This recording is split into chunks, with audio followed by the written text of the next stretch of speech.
حضور صلی اللہ علیہ وسلم بتلانا چاہتے ہیں کہ زمین پر ایسے گناہ ہوں گے، پورا مجمع بولو، کہ زبان سے کیا نکل جائے گا؟ اللہ اللہ۔ یہ ہے قیامت، یہ زمانہ آ گیا۔ اور ابھی مکہ شریف میں دہبیل گیا تھا بیان کے لیے، ہفتہ ہوا، بیان پورا ہو گیا، آخر میں 10 منٹ قیامت کی نشانیوں پر بول رہا تھا۔ ایک چٹھی آئی، چٹھی میں یہ لکھا تھا گجراتی میں کہ ہم لوگ ابھی عمرے میں سے آئے ہیں، وہاں حرم کے امام نے خطبے میں بیان دیا جمعے میں، پچھلے یہ مہینے کی بات، کہ اب دنیا کو مشکل سے 25-30 برس باقی ہے۔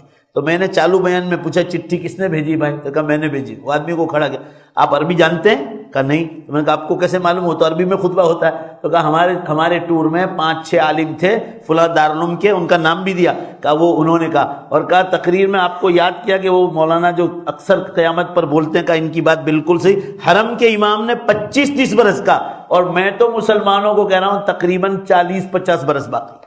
تو میں تو آپ کو اور زیادہ بتلا رہا ہوں، مگر جتنا کم مانو گے نا اتنی جنت کی تیاری ہوگی، اتنی جنت کی تیاری۔ 4 نشانیاں بڑی ہو گئی اور 6 باقی ہے۔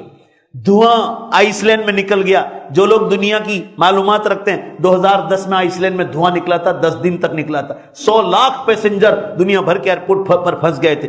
اس وقت نیوز میں آیا تھا 70%، 70% دنیا کے ایئرپورٹ بند ہو گئے تھے، اور ایک ہوائی جہاز کمپنی کو روزانہ 10 دن تک $200 ملین کا نقصان تھا، یہ اخبار میں آیا تھا۔ اب کون سا دھواں نکل گیا آئس لینڈ میں 2010 میں، 14 اپریل سے 24 10 دن تک نہیں نکلا، آج تک کبھی ایسا دھواں نکلا نہیں۔ یہ پہلا قصہ۔ اور 3 بڑے زلزلے، پورب کا زلزلہ، پشچم کا زلزلہ، عربستان کا زلزلہ۔ پورب کا 2011 میں جاپان میں ہو گیا دھرتی کمپ، پشچم کا 2012 میں ترکی میں ہوا، اور عربستان کا زلزلہ 2013 میں عراق، ایران، یمن اور سعودیہ میں ہو گیا۔ 4 ہو گئے۔ اور 5ویں نشانی امت کے لیے سب سے خطرناک، سورج پشچم سے نکلے گا، اور زور سے بولو توبہ کا دروازہ بند ہو جائے۔ پھر کوئی یہ کہے گا نا اللہ میرے گناہ کو معاف کرنا ہے، نا نا نا، ٹائم پورا ہو گیا، گاڑی پلیٹ فارم چھوڑ کے چلی گئی، اب ٹکٹ پھاڑ کے پھینک دو، ہوائی جہاز اڑ گیا، اب ٹکٹ پھاڑ کے پھینک دو، نان ریفنڈیبل، کچھ نہیں ہوگا۔ ابھی دیویہ بھاسکر میں تھا کہ سورج اور پشچم کی دشا کے بیچ میں، سائنس والوں کا بیان آیا تھا، سورج اور پشچم کی دشا کے بیچ میں بال کے برابر جگہ باقی رہی، صرف بال کے، یعنی ادھر سے ٹرن لے لیا۔ اب یہ کتنے برس لگتے ہیں سائنس والے کہنے، وہ تو خدا کو معلوم ہے۔ سائنس والوں سے زیادہ پاورفل دلیل بخاری شریف میں حدیث آئی، جب قیامت قریب آ جائے گی تو اللہ تعالیٰ ایمان والوں کو قیامت کی نشانیاں خواب میں بتلانا شروع کر دے گا۔ مجھے بھی اللہ نے بتلائی تھی، خواب دیکھنے سے، پورا مجمع بولو، کوئی آدمی ولی بنتا نہیں۔ خواب تو اللہ تعالیٰ اس لیے بتلا رہے کہ آپ امت کو جگاؤ۔ میں نے 2007 میں تقریباً پہلا خواب دیکھا تھا، اللہ نے بتلایا تھا، اور اس وقت سے میں امت کو جگا رہا ہوں۔ یہ دھرتی کم، یہ ٹائم میں سے بے برکت تو بعد میں آئی۔ جمعہ کی رات تھی، میں نے خواب دیکھا، اللہ گواہ ہے، سورج پورب سے نکلا، ادھر دھیمے دھیمے دھیمے پشچم کی دشا میں ایسے جا کے چپک گیا۔ ابھی تو جو علماء دوسروں نے خواب دیکھ رہے ہیں نا، وہ تو دیکھ رہے ہیں سورج پشچم سے نکلتے دیکھا۔ آپ کے احمد آباد میں تقریباً 15 ایسے آدمی نے مجھے بتایا کہ ہم نے قیامت کی فلاں نشانی دیکھی۔ اللہ کو گواہ رکھ کے کہتا ہوں، بازار میں نہیں بیٹھا ہوں، مسجد میں بیٹھا ہوں۔ کیا یہ سب جھوٹے ہیں؟ حضور نے فرمایا کہ قیامت سے پہلے کے مومن کا قیامت کے بارے میں ہر خواب سچا ہوتا ہے۔ اور ابھی 1.5 برس پہلے میں نے دیکھا، اللہ میرا سن رہا ہے، آپ کو جگانے کے لیے کہہ رہا ہوں، دوبارہ کہہ رہا ہوں، خواب دیکھنے سے کوئی آدمی ولی نہیں بن جاتا۔ میں نے دیکھا آسمان جتنا بڑا دروازہ ہے، اور میں اکیلا نہیں دیکھتا ہے، بہت سارے لوگ دیکھ رہے ہیں، ایسے ایسے دھیمے دھیمے دونوں سائڈ سے وہ دروازہ بند ہو رہا ہے، اور اتنا ہی باقی، اتنا دیکھ لو آپ، اللہ کو گواہ، اتنا 1 فٹ کے برابر، اور بال کے برابر ایسے کھسک رہا ہے۔ میں دعا میں لگ گیا کہ اللہ میری بھی توبہ قبول فرما، اور امت کو بھی توبہ کی توفیق دے، دروازہ بند ہونے والا ہے۔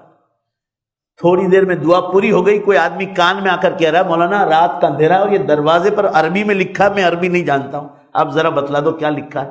میں نے دیکھا، اللہ گواہ، باب التوبہ، بڑے بڑے حروف سے لکھا تھا، باب التوبہ، اتنا باقی۔ اور یہی خواب انگلینڈ میں ایک دعوت و تبلیغ میں لگے ہوئے نوجوان نے مجھ سے بھی 1 برس پہلے دیکھا تھا۔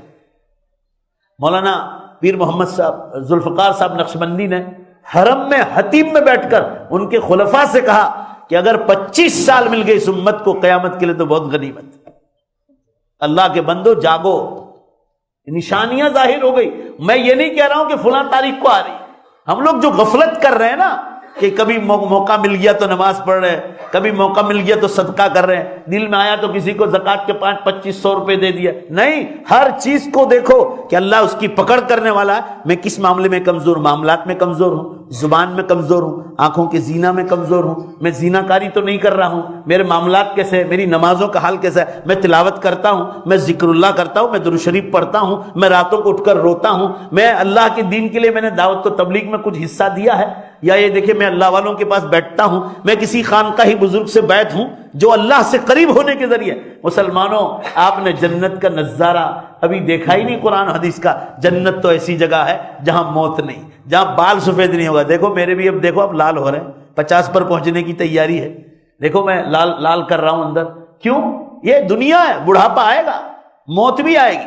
جنت میں زور سے بولو بڑھاپا نہیں ہوگا. جنت میں پیشاب نہیں، ٹوائلٹ نہیں، بدبو نہیں. انسان بڑے سے بڑا پردھان منتری ہو، مالدار ہو، انسان اٹھتے ہی کیا کرتا ہے؟ باتھ روم جاتا ہے. انسان کو یہی سوچنا چاہیے کہ میں کیا کام کر رہا ہوں. تو کس پر فخر کرتا ہے؟ تو کیا پیٹ سے نکالتا ہے؟ پیشاب، ناپاکیہ. جنت میں پیشاب نہیں ہوگی، ٹوائلٹ نہیں، بیماریاں نہیں، ایکسیڈنٹ نہیں، ٹینشن نہیں. یہ جتنی قسم کی بیماریاں اور پریشانیاں جنت میں رائے کے دانے برابر بھی اس کا غلبہ بھی نہیں آئے گا، خیال بھی نہیں آئے گا. قرآن نے آخری بات کہہ دی، لا یصدعون. ہلکا سا سر کا درد جو تمہیں ہوتا ہے جس سے تم پریشان ہو جاؤ، فرمایا وہ جنت میں ہلکا سا درد بھی نہیں ہوگا. آخری بات عقل کے سوچو. چلو قرآن حدیث پر تو ہمارا ایمان، عقل سے سوچو. جب ہم دنیا میں پیدا ہوئے، اب مان لو میں 50 پر پہنچنے والا ہوں. 50 سے پہلے جب میں پیدا نہیں ہوا تھا، آپ کو بھی یہی سوچنا، جب میں پیدا نہیں ہوا تھا، پیدا ہونے سے پہلے میں نے اور آپ نے اللہ کا ایک بھی حکم نہیں مانا تھا. حکم نہیں مانا تھا تو اتنی آسمان و زمین کی خوبصورت دنیا دے رکھی ہے، اس کو چھوڑنے کے لیے ہم تیار نہیں. اتنی خوبصورت دنیا حکم نہیں مانا تو دے رکھی ہے. تو اگر سچے مسلمان ہو تو بولو بے شک میں اب کرسی سے اٹھ جاؤں گا، ایک بات نہیں بولوں گا. سچ بولو ایمانداری سے، اگر حکم مان کر جائیں گے تو ہمیشہ کی جنت دے گا کہ نہیں دے گا؟ یہ ایمان ہونا چاہیے کہ کوئی مانے یا نہ مانے، ہمارا ایمان ہے.